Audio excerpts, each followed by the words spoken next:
시청자 여러분 안녕하십니까? 아시안 뉴스픽 권영훈입니다. 곧바로 시작해 보겠습니다. 첫 번째 뉴스픽입니다.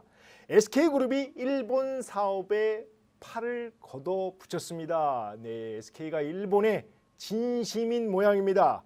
그룹 지주사인 SK 주식회사와 SK 이노베이션이 지난해 말 SK텔레콤 일본 법인 지분 70만 주씩을 인수한 것으로 나타났습니다.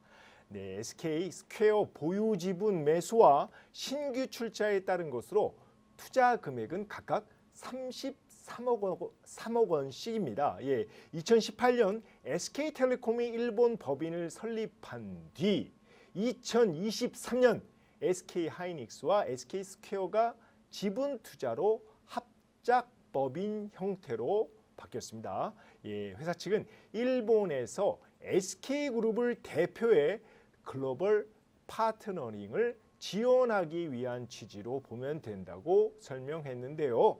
네, SK 주요 계열사들이 SK텔레콤 일본 법인에 대규모 투자를 하면서 그룹 거점 역할을 맡게 된 겁니다. 네, 최근 SK이노베이션의 자회사인 SK온은 일본 닛산에 2028년부터 6년간 15조 원 규모의 전기차 배터리를 공급하기로 했습니다. 또 SK 주식회사의 자회사인 SK바이오팜은 일본 뇌전증 환자를 대상으로 현지 임상을 진행하고 있습니다. 네, 일본 사업의 진심인 SK와 달리 포스코는 일본과의 관계를 정리하고 중국과 손을 잡은 모양입니다. 포스코 홀딩스는 지금 자료가 이제 넘어갈 텐데요. 포스코 홀딩스는 지난해 말 일본 제철 지분 1.46% 금액으로 4,670억 원을 매각하기로 했습니다. 포스코와 일본 제철의 협력 관계 1968년 포스코가 설립할 당시부터 이어졌는데요. 일본 제철의 기술과 자본이 포스코로 이제 들어오면서 둘의 어떤 돈독한 관계가 시작이 됐죠. 그런데 1999년부터 상호 지분을 보호할 정도로 매우 우호적이었습니다. 그런데 지난해 9월 일본 제철이 US 스틸 인수를 추진하는 과정에서 포스코 홀딩스 지분 3.4%를 매각하기로 하면서 두 회사의 관계에서 이상 기류가 감지된 겁니다. 네, 포스코와 일본 제철 지분 정리가 이번에 이제 사실상 마침표를 찍으면서 업계에선 이제 두 회사가 협력 관계에서 경쟁 관계로 돌아섰다는 분석이 적지 않습니다. 네, 그 배경으로 미국의 보호무역주의, 쉽게 말해 트럼프발 관세 폭탄에 대한 우려 때문인데요. 미국은 세계 최대 철강 수입국입니다.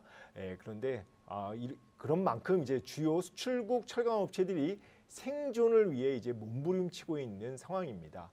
지난해부터 일본 제철은 US 스틸 인수를 통한 확장 전략을 취하고 있고, 포스코는 미국 현지의 상공정, 쉽게 말해서 철광석을 녹여 쇳물을 만드는 사업에 직접 투자를 검토하고 있습니다. 네, 두 회사는 이번 이제 지분 매각에도 불구하고 전략적 제휴 관계는 지속될 것이라고 밝혔습니다. 네, 이런 가운데 포스코 중국 정부와 관계를 돈독히 하고 있습니다. 중국 외교부는 어제 홈페이지를 통해 류징중 외교부 아주사장이 김용수 포스코 중국 법인장을 만났다고 밝혔는데요. 류 아주사장은 한국 기업들이 상호 이익과 공동 번영의 정신을 견지하고 인내심 있는 자본을 육성하며 디지털, 스마트, 저탄소, 녹색 등 분야에 대한 투자와 협력을 확대해 달라고 당부했다고 전했는데요. 자, 중국이 지난해 외국인 투자가 크게 줄면서 이제 포스코 등 한국 기업에 손을 내민 것으로 풀이됩니다. 두 번째 뉴스픽입니다. 젠슨 황 엔비디아 CEO가 현재 시간 20일 삼성전자의 그래픽 메모리가 설치된 판넬에 친필 서명했습니다. 자, 이날 그 젠슨 황 CEO는 캘리포니아 샌호제이에서 열린 연례 개발자 컨퍼런스 GTC라고 하죠. GTC 2025에 마련된 삼성전자 부스를 찾아가서 삼성 RTX ON 그다음에 GDDR7 ROX라고 사인했습니다. 이게 뭔 뜻이냐? 삼성전자 개인용 그래픽 카드 탑재 GDDR7 최고란 의미입니다. 네, 황 CEO가 이날 삼성전자 GDDR7에 특별히 관심을 보인 건 과거에 이제 얼마 전에 이제 실수를 만회하기 위한 것으로 이제 풀이되는데요. 황 CEO는 지난 1월 CES 2025에서 삼성전자 SK하이닉스는 그래픽 메모리를 안 하는 걸로 안다라는 답변을 해서 이제 논란이 일었는데 그 다음 날 이제 지포스 RTX 50 시리즈에는 삼성이 공급한다. 또 이렇게 다시 수정을 한 바 있습니다. 네, 황 CEO는 지난해 GTC 행사에선 삼성전자 부스를 찾아가서 자 5세대 고대역폭 메모리 HBM 3E에 젠슨 어프로브드 그러니까 젠슨이 승인했다. 예, 이렇게 적기도 했습니다. 자, 황 CEO, 젠슨 황 CEO 대만 출신 미국인으로 미국 스탠퍼드 대학원에서 전기공학 석사학위를 취득하고 1993년 엔비디아를 창립해서 30년 넘게 회사를 이끌고 있습니다. 자, 오늘 이 같은 소식에 삼성전자 주가 3거래일 연속 상승 마감했습니다.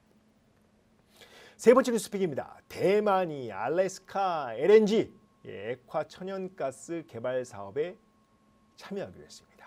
자, 대만 중앙통신은 오늘 대만 국영석유기업 대만중유공사가 어제 그 미국 알래스카 가스라인 개발공사와 LNG 구매 투자 의향서를 체결했다고 보도했는데요. 자, 대만이 알래스카 LNG 프로젝트에 참여를 발표한 시점. 자, 공교롭게도 마이크 던립이 미국 알래스카 주지사와 AGDC 등 그 알래스카 그 미국 기업인들이 대만을 방문한 가운데 이뤄져서 눈길을 좀 끌고 있습니다. 던립이 주지사는 뭐라고 했냐? 대만은 알래스카를 통해 미국으로부터의 LNG 공급원을 더 다양화할 수 있다며 향후 수십 년 동안 에너지 가격을 안정시키고 우호적인 이웃 국가로부터 일관된 공급을 보장받을 수 있다고 말했습니다. 자, 대만 언론들은 이에 대해 트럼프 행정부의 관세 위협을 완화하고 에너지 안보를 강화하기 위한 결정이라며 일본과 한국이 다음 타깃이 될 것이라고 보도했습니다. 뭔 말이냐? 트럼프 대통령은 지난 4일 의회 연설에서 알래스카 LNG 프로젝트와 관련해 일본, 한국 그리고 다른 나라들이 각각 수조 달러씩 투자하면서 우리의 파트너가 되기를 희망하고 있다고 말한 바 있습니다. 트럼프 대통령이 대미 무역 흑자가 큰 나라들을 콕 집어서 알래스카 가스관 사업에 참여하라 이렇게 압박하고 있는 건데요. 자, 우리 정부는 사업성과 경제성을 신중히 검토한다는 입장인데 어찌됐든 당장 발등에 불이 떨어졌습니다. 왜냐? 자, 오는 24일과 25일 대만을 방문했던 알래스카 던리비 주지사가 이제 우리나라를 방문하는데 안덕근 산업부 장관을 만나서 알래스카 LNG 프로젝트에 대해 논의할 예정입니다. 자, 알래스카 LNG 개발 사업 어떤 내용이냐? 알래스카 북부에서 생산된 천연가스를 남부 해안으로 운송해 액화한 뒤 그다음에 수출하는 것으로 약 1,300km 길이의 가스관 그리고 액화 터미널 건설을 포함해 총 투자비가 440억 달러. 자, 우리 돈 64조 원에 달합니다. 자, 이번 사업 참여로 우리나라 입장에서 보면 에너지 안보와 우리 기업들이 신시장을 창출하는 것은 물론 트럼프 대통령이 지금 적극 지금 하고 있는 관세 폭탄을 피할 가능성도 있기는 합니다. 네, 다만 총 투자비가 한국 연간 예산의 10%에 육박할 만큼 투자 부담이 큰데다 예상 비용보다 비용이 또 늘어날 수 있고 그리고 LNG 가격 시황에 따라서 수익성이 또 달라질 가능성도 있습니다. 네, 트럼프 행정부 이후 사업 여부도 불투명한 만큼 기회가 위기로 뒤바뀔 수도 있습니다.